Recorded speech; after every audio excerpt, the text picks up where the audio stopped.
Shalom, Pendeta Okto di sini. Selamat datang di renungan malam I5 Immanuel 5 Minutes. Pada malam hari ini saya menggunakan headset baru, namanya Bluetooth headset. Katanya sih suaranya lebih baik daripada headset biasanya. Saya berharap headset ini bisa bekerja dengan baik. Bapak Ibu Saudara yang terkasih, berbicara soal barang, tidak jarang ada banyak orang berpikir bahwa bila ia memiliki suatu barang, maka ia sendiri berhak atas barang tersebut. Mau dipakai dengan baik kah? Mau dirusaki kah? Mau dihancurkan kah?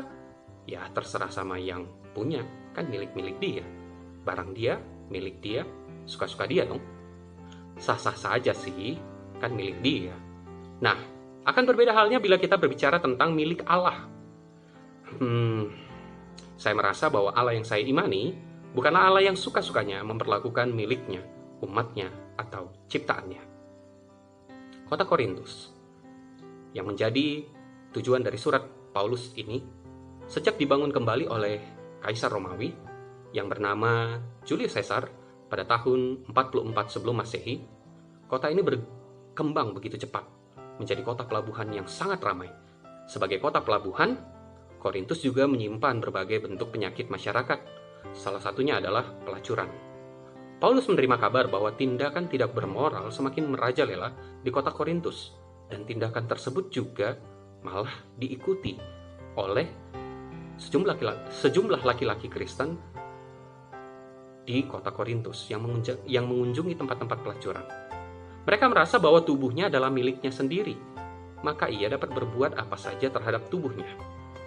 Sikap dan tindakan yang salah berasal dari cara berpikir yang salah juga.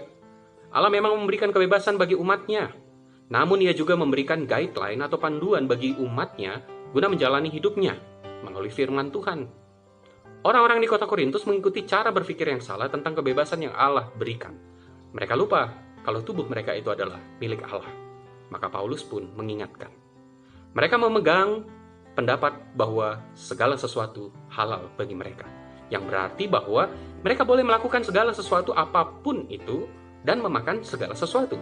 Untuk hal ini, Paulus mengingatkan jemaat di kota Korintus bahwa ukuran sesungguhnya bukanlah boleh atau tidak boleh. Sebab ada pertanyaan yang lebih penting, yakni sebelum kita melakukan sesuatu, apakah hal tersebut berguna atau tidak? Mari kita lihat renungan pagi tadi di ayat 12. Paulus katakan, segala sesuatu halal bagiku, tetapi bukan semuanya berguna. Segala sesuatu halal bagiku, tetapi aku tidak membiarkan diriku diperhamba oleh suatu apapun. Oleh Paulus, ukuran sesungguhnya bukanlah boleh atau tidak boleh, melainkan apakah hal tersebut berguna bagi dirinya atau tidak. Agar kita tidak diperbudak oleh si jahat, maka ukuran yang dipakai bukanlah boleh atau tidak boleh. Paulus juga mengingatkan bahwa setiap orang Kristen adalah milik Kristus. Tubuh orang-orang yang telah ditebus adalah anggota tubuh Kristus. Dengan demikian sangatlah tidak pantas bila anak-anak Tuhan menyerahkan tubuhnya kepada percabulan. Melibatkan diri ke dalam percabulan akan membuat kita terikat kepada percabulan, sebab percabulan adalah dosa. Paulus juga mengajarkan jalan keluar agar tidak terikat kepada percabulan, adalah dengan cara mengingatkan diri kepada Tuhan. Sekali lagi, tubuh kita adalah milik Allah. Maka muliakanlah Allah dengan tubuh kita. Dapatkah kita memuliakan Allah dengan tubuh kita?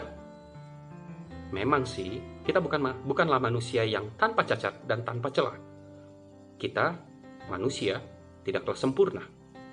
Namun, dalam ketidaksempurnaan kita tersebut, dalam keterbatasan yang kita miliki, Allah telah menyediakan penolong bagi saudara dan saya. Kita tidak berjuang dengan kekuatan kita sendiri, sebab Allah telah menyediakan Roh Kudus yang berdiam di dalam diri kita, yang senantiasa akan menolong kita untuk berpikir, bersikap, dan berperilaku selayaknya anak-anak Allah atau anak-anak Tuhan.